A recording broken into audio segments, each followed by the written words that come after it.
ոչ նստած, ոչ հանգստացա, որովհետև անընդհատ այդ ժամանակի չհերիքելով որ ուշանում ես ինչ որ մի տեղից։ Եվ հիմա ընդդիմությունը պատերազմի եռագլուխ կուսակցություն չի թողում, որ Ղարաբաղի ժողովուրդը տնավորվի, որովհետև հոգեբանական տնավորվելը շատ կարևոր է։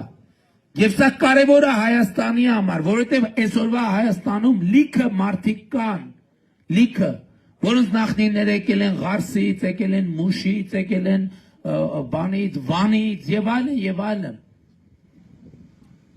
Բայց այդ չպետք է նշանակի, որ Հայաստանը մեր տունը չի, այլ կանգառ է։ Մենք ոչ թե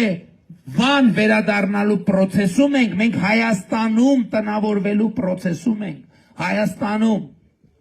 Եվ մենք պետք է հասկանանք մի բան, որ Վանը Երևանից տարբերվում է մի շատ էական բանով։ Երևանը պետություն է, պետության մայրաքաղաք է։ Եվ հայրենիքը պետությունն է, որովհետև եթե հայրենիքը քո պետությունը չի, ուրեմն դա մեկ ուրիշի հայրենիք էլ է, հասկանում եք։ Այսօր Հայաստանը ինչի է մեր Հայաստանի Հանրապետությունը, ինչի է մեր հայրենիքը, որովհետև մեր պետությունն է։ Եթե մեր պետությունը մեր հայրենիքը չի, ուրեմն առնվազն ուրիշների հայրենիքն է, ում պետությունն է, նրա էլ հայրենիքն է։ Ում պետությունն է, նրա էլ հայրենիքն է։ Եվ այս սրա մասին է այսօրվա խոսքը, այս քաղաքական process-ը սրա մասին է։ Եվ այսօր ինչ են ասում, այդ մարդիկ մենք հազիվ կոնֆլիկտի թակարդից դուրս ենք եկել ժողովուրդ, հազիվ դուրս ենք եկել կոնֆլիկտի թակարդից, այդ մարդիկ մեզ վերադարձնում են կոնֆլիկտի թակարդ։ ԲՀԿ ղեկավարն ասում է փոխանակ ծովից ծով Հայաստանի քարտեզը կպցնի, այդ ինչ քարտեզ նկատի ունեն Հայաստանի միջազգայինորեն ճանաչված ինքնիշխան տարածքի քարտեզը։ Շատ լավ, ծովից ծով Հայաստան։ Ո՞վ է հետ բերելու, ո՞վ է պայքարելու ծովից ծով Հայաստան, Ծառուկյանի տղեն։ Ծառուկյանի տղեն է պայքարելու։ Ես ասում եմ, իրանք ողջ ազգուտակով ցեղով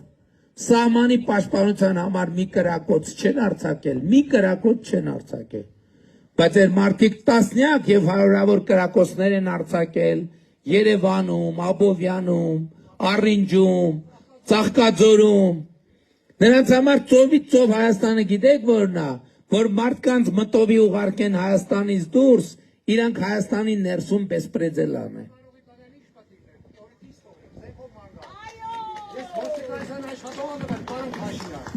Ժողովուրդը հետո գնացել են կոլիպեդա, թեքել են մեր երեսին, դոդի գարդո երեսին, ինձ ֆորմայով իմ երեսին թեքել են, ինչա կաննաց նայելի աղջիկերիկ են ասում են, սեր աղջիկի կամակին են նայում, ետ ինավատակամով, սովետական։ Շատ լավ, շատ լավ։ Ռոբերտ Քոչարյանն ասում է 29743 կիլոմետրով պետքա կարծում եմ պետքա չսահմանափակվենք։ Շատ լավ։ Ինչ է դա նշանակում, բա ինչով պետքա սահմանափակվենք։ Ուժեղ Հայաստան կուսակցությունը ասում է խաղաղությունը պետքա վերանայենք, վերաբանակցենք։ Պատերազմի եռագլուխ կուսակցությունը մեզ ուղիղ հետ է տանում կոնֆլիկտի թակարդի մեջ։ Այսօր մենք ազատվել ենք կոնֆլիկտից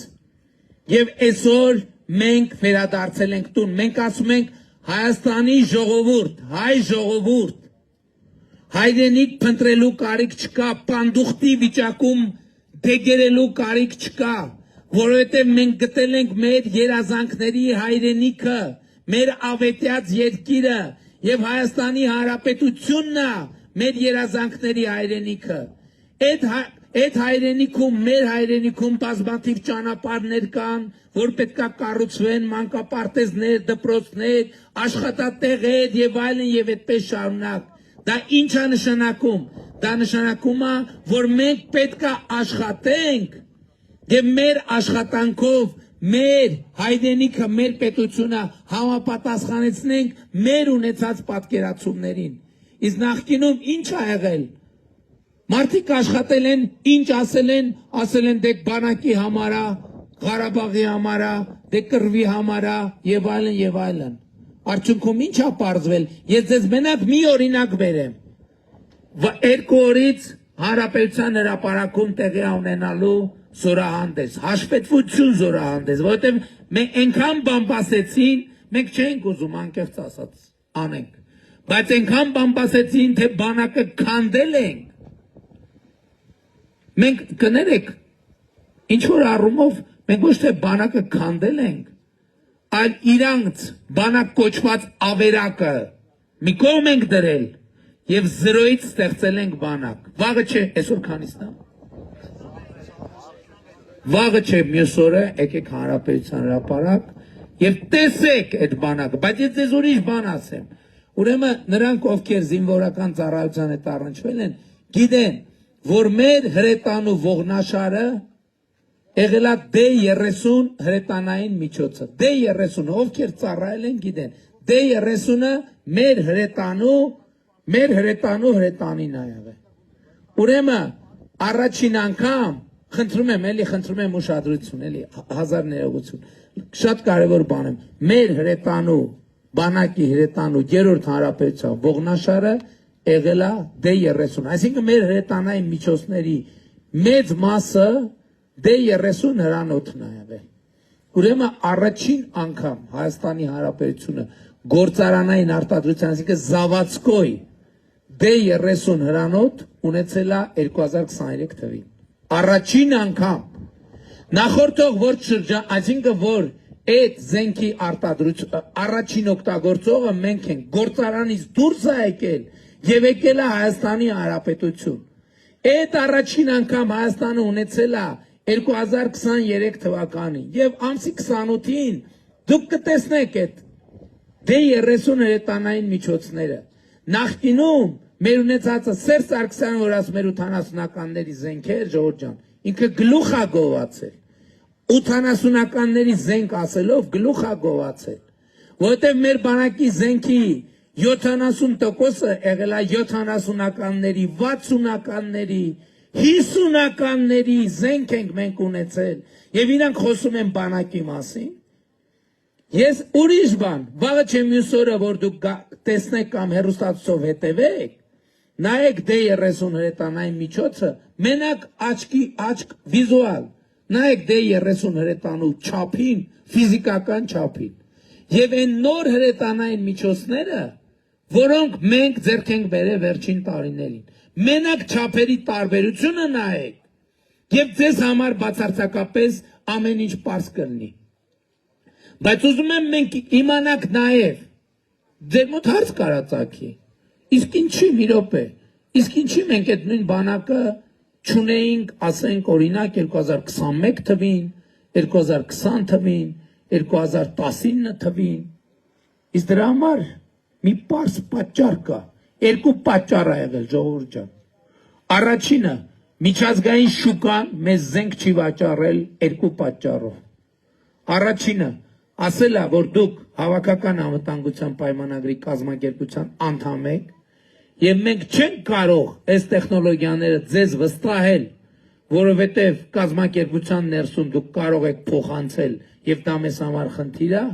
նո սա եղել է ոչ ամենակարևոր պատճառը։ Իսկ ամենակարևոր պատճառը եղել է այն, ասել են, մենք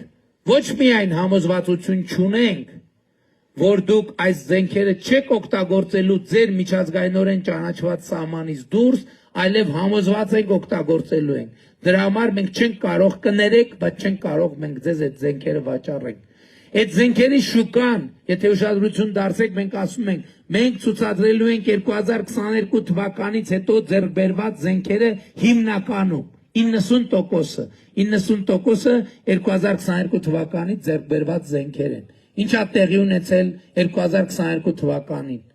2022 թվականի հոկտեմբերի 6-ին Պրահայում Հայաստանը եւ Ադրբեջանը պայմանավորվել են, որ միմյանց տարածքային ամբողջականությունը ճանաչում են Ալմատայի հռչակագրի հիման վրա։ Երբ որ մենք ճանաչել ենք մեր հարևանների տարածքային ամբողջականությունը, մեր հարևաններն էլ մերը։ Զենքի շուկան մեզ համար բացվել է, որովհետեւ լեգիտիմ իրավունք է սեփական տարածքի անվտանգությունը եւ անձեռնմխելիությունը պաշտպանելը։ Էս է տեղի ունեցել եւ մենք պետքա սա շատ հստակ գիտակցենք։ Եվ հետեւաբար ամենակարևոր նորությունը, որով ես այս նախընտրական քարոզարշավում գալիս եմ ձեր մոտ հետեւյալն է, որ ի վերջո Հայաստանի Հանրապետությունում հաստատվել է խաղաղություն, ժողովուրդ ջան, եւ այս խաղաղության առիթով շնորհավորում եմ ձեզ բոլորիդ, մեզ բոլորիս, որովհետեւ խաղաղությունն է երաշխիքը, որ մենք մեր տանը կապրենք եւ կծաղկենք, որովհետեւ խաղաղությունն է երաշխիքը, որ մենք 1000 տարվա հեռանկար ունենք, 1000 տարվա հեռանկար, եւ 1000 տարվա հեռանկարը կախված է նաեւ մեր գիտակցման